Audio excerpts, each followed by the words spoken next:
ভারতের গোয়ার জনপ্রিয় night club Birch by Romeo লেনে শনিবার রাতে ঘটে গেল ভয়াবহ অগ্নিকাণ্ড।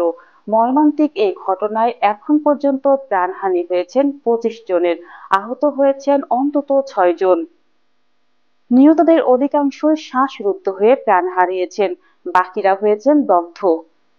ঘটনার সময় প্রায় 100 জন পর্যটক অংশ নিচ্ছিলেন জনপ্রিয় বলিউড বাংগার নাইটে। একটি ভিডিওতে দেখা যায় মেহবুবা ও মেহবুবা গানের তালে নৃত্যশিল্পী নাচছেন, চারপাশে উল্লাসে ব্যস্ত ভিড়। হঠাৎ নৃত্যশিল্পীর পেছনের কনসোল থেকে আগুন দেখা যায়। ক্লাবের কর্মীরা দৌড়ে গিয়ে ওই জায়গা থেকে ল্যাপটপ সরিয়ে নিলেও প্রথমে কেউ বুঝতে পারেনি যে সত্যি আগুন লেগেছে। কেউ কেউ তো প্রশংসা করছিল, আগ লাগালি আপনি, মনে করেছিল এটা শোর অংশ। কিন্তু দ্রুত আগুন ছড়িয়ে পড়লে পরিস্থিতি পাল্টে যায়। সুরক্ষার জন্য বাদ্যযন্ত্র ফেলে পালাতে থাকে মিউজিশিয়ানরা। নৃত্যশিল্পী, কর্মী এবং দর্শনার্থীরা একসঙ্গে বের হওয়ার চেষ্টা করেন। মুহূর্তেই আগুন সিলিং জুড়ে ছড়িয়ে পড়ে। ফায়ার সার্ভিস জানায়, ক্লাবের সংকীর্ণ প্রবেশ ও নির্গমনের পথ বিভ্রান্তি আরো বাড়িয়ে দেয়।